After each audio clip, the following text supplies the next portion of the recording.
जीवन में जो भी परेशानियां हैं वह हमारे दिमाग की उपज ही तो है। दिमाग में जितना कचरा होगा तो हम जीवन कैसे जिएंगे।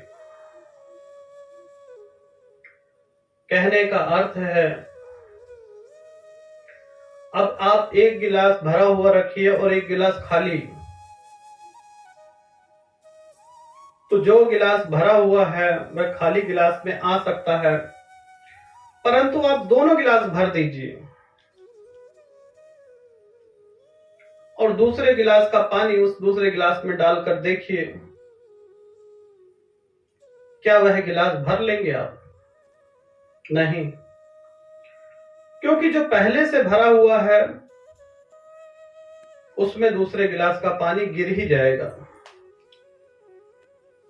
जो मनुष्य का दिमाग है वह भी इसी प्रकार से है। व्यर्थ की चिंताएं, गंदे विचार, व्यर्थ की परेशानियां जिनसे आपका कुछ लेना देना ही नहीं है। पड़ोस में क्या हो रहा है, राज्य में क्या हो रहा है, उस नगर में क्या होगा, कल क्या होगा, इन्हीं सब झंझटों में पड़कर जो आज है उसको बर्बाद कर देते हैं। आप भी किसी की मन की बातें पढ़ सकते हैं, देख सकते हैं सामने वाले में क्या है। कथा इस प्रकार से है कि एक राजकुमार होता है, राजा का बेटा राजकुमार होता है। वह अपने नगर में नाना प्रकार के सुखों की अनुभूति कर रहा था। उसके मन में विचार आया कि मैं यह राजपाट सब छोड़ के एक सन्यासी बनूंगा, एक साधु बनूंगा। पहुंच गया एक बहुत बड़े संत के पास में और कहने लगा, मुझे दीक्षा दीजिए, मैं भिक्षु बनना चाहता हूं और मैं संन्यास्त रहना चाहता हूं। संत ने कहा, ठीक है, परंतु इसके लिए आपको पहले परीक्षा देनी पड़ेगी।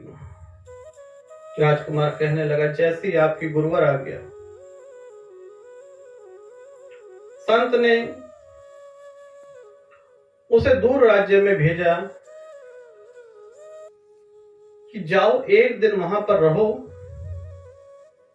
उसके बाद आना। अब वह दूर आश्रम में गया, उसका अच्छे से स्वागत हुआ। वहां पहुंचा, बैठा चारपाई पर, सोचने लगा, प्यास लगी है। थोड़ी देर बाद उसके बाद पानी आ जाता है।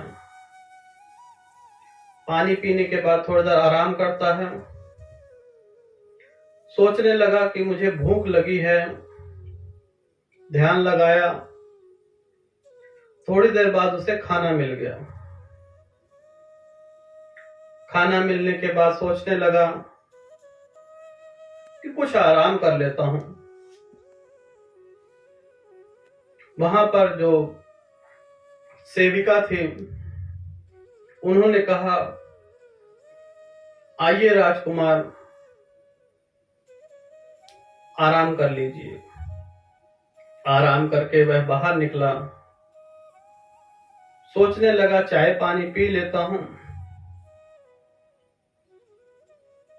चाय पानी पी और चलने के लिए सोच ही रहा था। उसके मन में अनेकों विचार आ रहे थे। वह सोचने लगा कि मैं जो चीज सोचता हूं वह चीज मुझे हाजिर हो जाती है, मुझे प्राप्त हो जाती है। अब वह सन्यासी राजकुमार आश्रम में वापस गया और महाराज जी के सामने बैठ गया और कहने लगा, महाराज जी, जो मैं चाहता था मुझे सब कुछ प्राप्त हुआ, परंतु मुझे इस बात का ज्ञान नहीं हो रहा कि जो चीज मैं सोचता था मेरे सोचने से पहले वह पूर्ण हो जाते थे। तब महाराज कहते हैं कि राजकुमार, जिस आश्रम में तुझे भेजा था वह बहुत सिद्ध है। जो चीज तुम मन से मांगोगे तुम्हें मिल जाएगी। राजकुमार रोने लग गया, कहने लगा, महाराज, जो वहां की सेविका थी मेरे मन में उनके लिए गलत गलत विचार आए। तो महाराज कहते हैं कि तुम्हें 1 हफ्ता वहां रोज ही जाना है।